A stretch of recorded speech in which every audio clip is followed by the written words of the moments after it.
Hello, artists. Okay, this one's gonna be super simple on the front. Hard to say what we're gonna do on the back, but look at how gorgeous this goes with that. I love it. I love it. This was the Dylusions Shimmer Spray background that we did. And so what we've got here is that is very, very, very, very much so going to move as soon as we put our Mod Podge on top of it.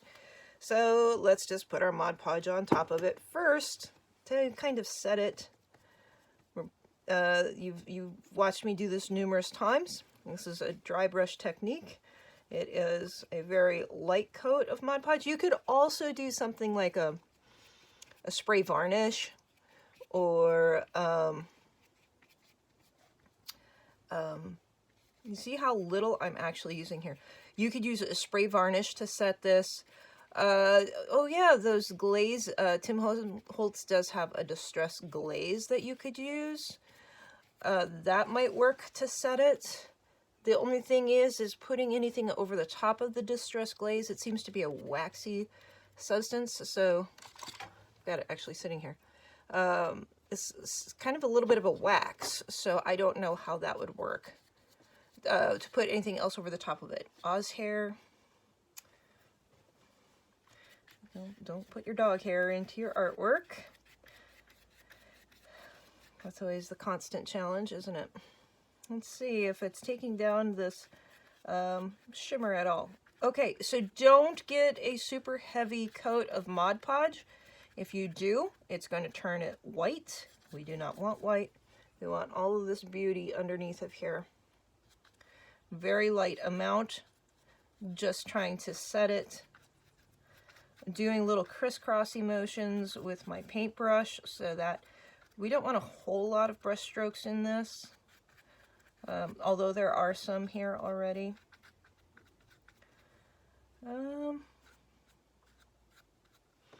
I don't know if that was necessary. It definitely took down the sparkle aspect, but it's beautiful. There is no doubt that that's gorgeous. I think it's even prettier than it was when I started. Yeah. So this is an Alphonse Mucha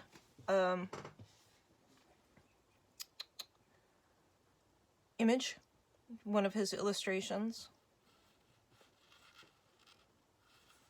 And I've always loved her. I think she's amazing. I was going to use her on a different piece. But, you know, I'm really enjoying putting these things together in a special little book. We're going to have to do something with this backside. Hard to know whether we should do it now or after. Maybe it'd be better to... I'm just trying to think of protecting her. Of course, once I put Mod Podge over the top of her, I should be able to wipe most things off. So, I'm going to rinse out my brush just to make sure I don't have any of that sparkle on my paintbrush or any of the color. Because once I put her down, I don't want her to turn blue. Essentially what I'm trying to say.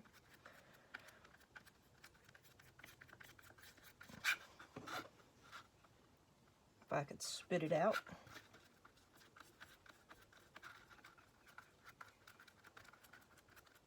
I love Alphonse's illustrations.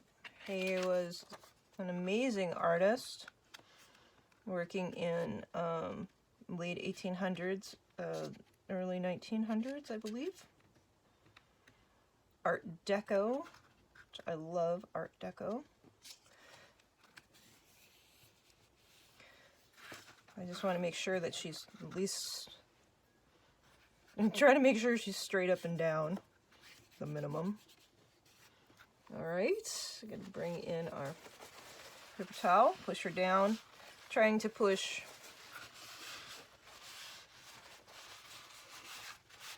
in a way so we don't get a lot of overflow onto this image. Although this image did get sprayed at one point. This image sat on my desk for a long time. And then I just never used her. Alright, we are going to take another light layer of Mod Podge, just go over the top of it. And this is to give her some protection. And the sealer.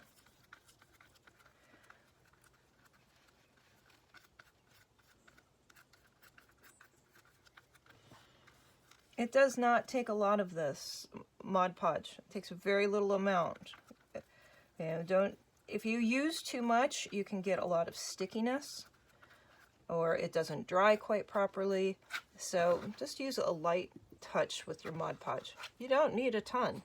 It's just a glue, so don't worry about that. I'm gonna cut her off. There we go. Ooh, look how gorgeous she is. Looks like, I think this one is called the Moon. That just hit me. I think that is what this is called.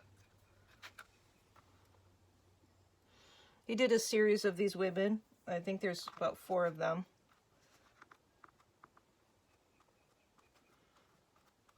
I should probably go looking for some more because they make me very happy.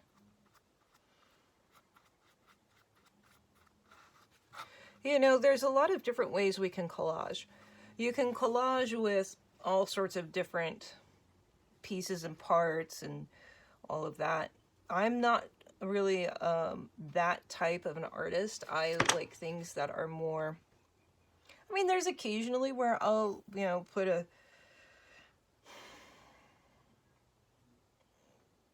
mismatch of things together and try to make an image. But that's not really what I like to do. I like to have something beautiful, and I like to tell a story. This is the Tim Holtz ideology. This is Small Talk. And I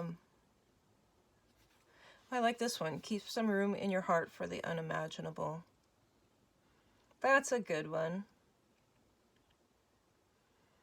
That's a good one. That one's good for me. Because, you know, with all the health stuff I've been going through lately, I get a little bit defeated.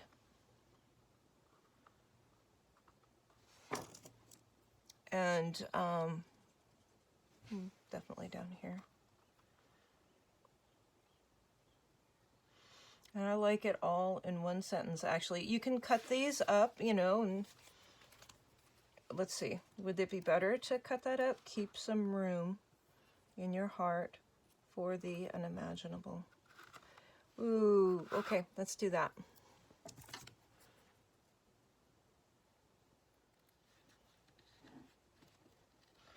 Yeah, I mean, this is a good thing for me to remember.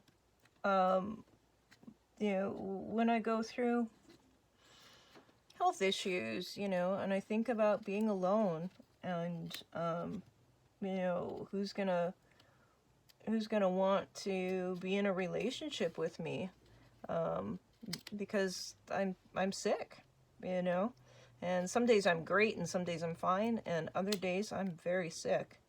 And that's what Crohn's disease does to you. And, you know, I'm kind of in a black and white state right now, where it's just like, I know I'm getting sick again, I know I'm getting sick too fast, I know I'm gonna need another surgery, you know, all of those things are very much so in the forefront of my brain. And when you have that in the forefront of your brain, it's hard to see anything else, you know. All right, we're going to move that just one more time. Put it where you want it. You don't have to rush through this, you know. There we go. Now, do I want to put more on this? Honestly, I think this background is so fabulous that doesn't need anything more on it, to me. You know, you might think that you want to put more things on it. If you do, go for it.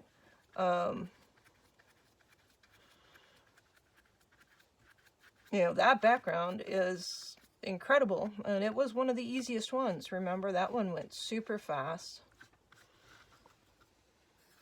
She's just stunning. All right, so I'm going to pull out my Arteza. Well, I could either edge this in watercolor, or I can edge this with my real brush pens. I am not going to bring Stabilo into this at all.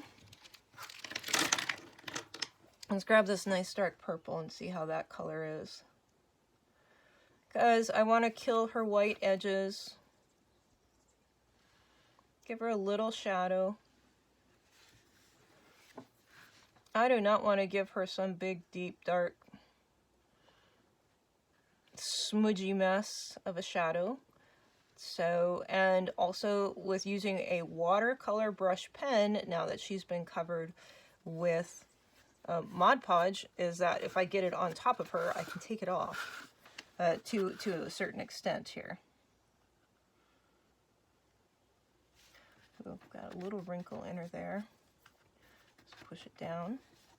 See, she does have speckles of paint on her from an overflow from spray at one point. Either Distress Spray or the Dilution Spray. I'm not sure which. But I think it makes her all the more beautiful.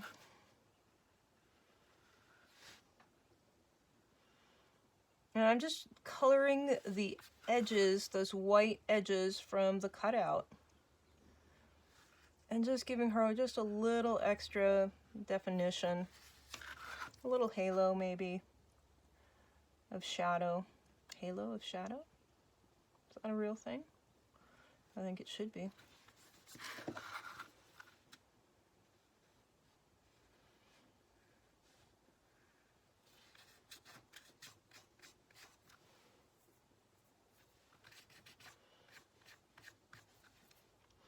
Let's,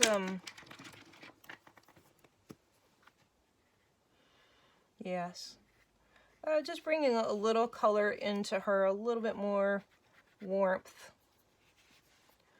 When you bring orange with a predominantly blue, it's going to bring more of the, it's just going to highlight her a little bit more. So we're just warming up the tones of her body, just a touch.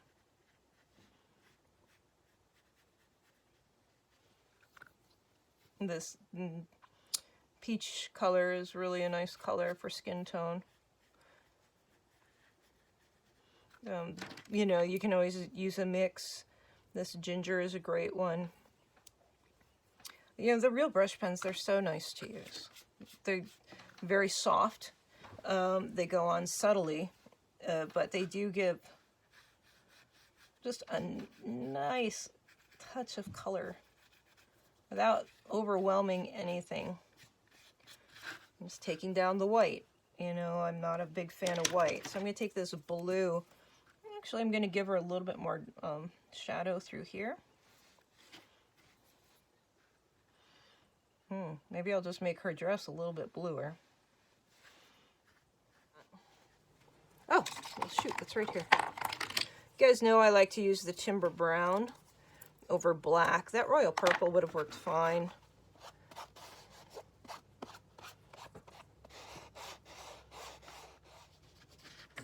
I'm definitely a believer in doing things that have meaning to you. You know? Do what you need to hear in your book that you're making. It's good for me to remember to keep my heart open to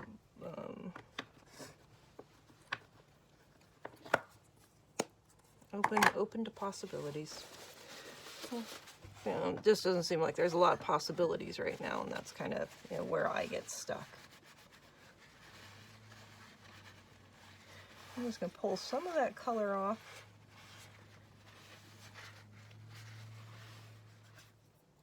Yeah, I was just sitting here looking at it, it's like, oh, I could use maybe a little bit more darkness around some of these edges to kind of bring the framing into the center. Again, I like the real brush pens for this, because I can go back and change it easily if I want to. These have a very nice fine point on them. And you can really get some nice detail with it.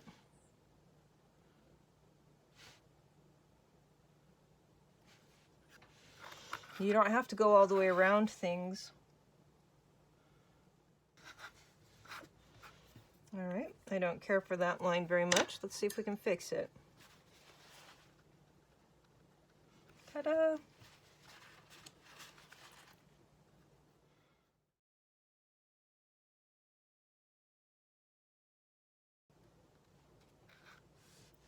I kind of like that.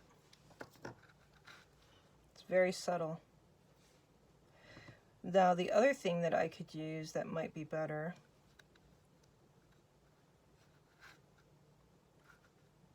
I wonder if I have enough. I'm thinking about the pearl,